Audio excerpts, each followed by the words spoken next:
Hello everyone, मेरा नाम है ज़ील। जैसा कि मैंने बताया था कि नया टॉपिक शुरू करेंगे, तो आज हम पढ़ेंगे डायूरेटिक्स ड्रग्स के बारे में। चलिए शुरू करते हैं। डायूरेटिक्स किन को बोलेंगे?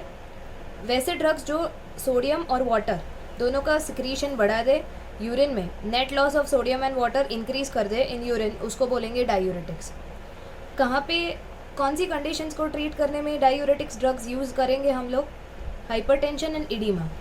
ओके, अभी सोडियम का लॉस होगा यूरिन में, तो सबसे पहले सोडियम का रीअब्जॉर्प्शन कहाँ कहाँ से होगा वो तो समझना पड़ेगा। 4 सेल्स हैं, PCT, TAL, DCT and collecting tubule, ये चारों के सेल्स हैं। वहाँ पे सोडियम का रीअब्जॉर्प्शन अगर हम समझ लेंगे, उसके बाद ही हमें एक्शन पता चलेगा डायूरेटिक ड्रग्स का। तो सबसे पहले उसकी रीनल फिजियोलॉजी समझते हैं सोडियम रीअब्जॉर्प्शन की। सबसे पहला सेल पीसीटी का, चलिए देखते हैं। यहाँ से कैपिलरी आई, कैपिलरी ब्लड लेके आएगी, ब्लड हमारा यहाँ पे फिल्ट्रेट होगा, फिल्ट्रेट करके यहाँ पे जो पोर्शन आ गया उसको बोलेंगे ट्यूबुलर फ्लूइड, क्योंकि ये ट्यूब्यूल में आ गया तो बोलेंगे ट्यूबुलर फ्लूइड। अभी हमारे काम की ये चीज़ है सोडियम बाइकार्बोनेट, क्योंकि हम सोडियम का रीअब्जॉर्प्शन देख रहे हैं, तो हमारे काम का ये एक है जो ट्यूबुलर फ्लूइड में प्रेजेंट है। अभी ये टूटेगा सोडियम में और बाइकार्बोनेट में। एक दिक्कत है कि बाइकार्बोनेट जो है वो, इसकी अभी जो फ्लूइड है उसको ट्यूबुलर फ्लूइड बोला, इसकी जो मेम्ब्रेन है ट्यूब्यूल के, उसको मेम्ब्रेन को बोलेंगे ट्यूबुलर मेम्ब्रेन। बाइकार्बोनेट जो है वो रिलेटिवली इम्परमिएबल होता है, तो वो डायरेक्टली रीअब्जॉर्ब नहीं हो सकता। और बाइकार्बोनेट को हमें क्यों अब्जॉर्ब कराना है, रीअब्जॉर्प्शन उसका क्यों नेसेसरी है? क्योंकि ये ब्लड के पीएच को मेंटेन करता है, तो ये बहुत ही ज़रूरी है कि ये पूरा रीअब्जॉर्ब हो जाए। जितना भी यहाँ से फ़िल्टर आउट हुआ है वो पूरा वापस से ब्लड में जाना चाहिए। तो उसका भी रीअब्जॉर्प्शन देखते हैं, उसके साथ साथ सोडियम का भी हो जाएगा। ठीक है, ये बाइकार्बोनेट जो है वो प्रोटॉन के साथ मिलके बनाएगा कार्बोनिक एसिड। कार्बोनिक एसिड टूटेगा CO2 और वाटर में in the presence of carbonic anhydrase.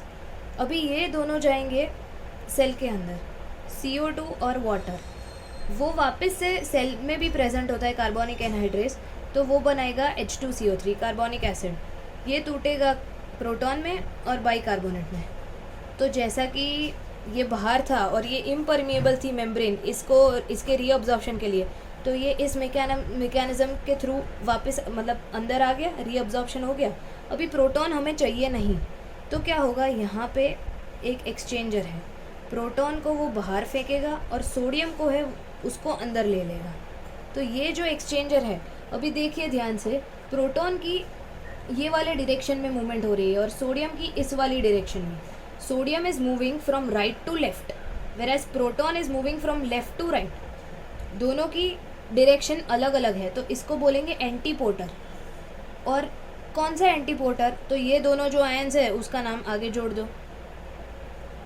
Simple, याद रखने की ज़रूरत ही नहीं। जो आयंस का मूवमेंट हो रहा है सिर्फ देख लो कि कौन सी डायरेक्शन में हो रहा है। दोनों अगर सेम डायरेक्शन में हो रहा है तो बोलेंगे सिम्पोटर, और दोनों की अगर ऑपोजिट डायरेक्शन है तो बोलेंगे एंटीपोटर। ठीक है, पूरा लिख देती हूँ, पोटर। तो आयंस का नाम लिख दो, तो सोडियम H+ एंटीपोटर। ठीक है, और ये बाइकार्बोनेट जो है, अभी ये दोनों का रीअब्जॉर्प्शन हो जाएगा। यहाँ से बाइकार्बोनेट और यहाँ से सोडियम, दोनों ये ब्लड वेसल्स में चले जाएंगे। अभी यहाँ पे भी एक है, अभी दोनों का सेम डायरेक्शन में हो रहा है ट्रांसपोर्ट, तो क्या बोलेंगे, सिम्पोटर। और नाम क्या कैसे रखेंगे इसका, तो दोनों आयंस को लगा दो, सोडियम बाइकार्बोनेट सिम्पोटर, और यहाँ पे सोडियम H+ या सोडियम प्रोटॉन एंटीपोटर।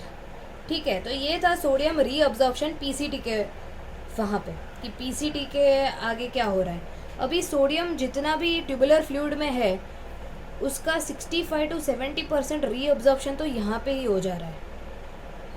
ये जो मैकेनिज्म है उससे ही इसका 65 to 70% रीअब्जॉर्प्शन हो जा रहा है। चलिए, इसका मैंने अच्छा डायग्राम बनाया है, वो देख लेते हैं। Diuretics causes net loss of sodium and water in urine. ये आ गया यहाँ से फिल्ट्रेट, फिर ये bicarbonate, sodium bicarbonate break down हुआ सोडियम और बाइकार्बोनेट में।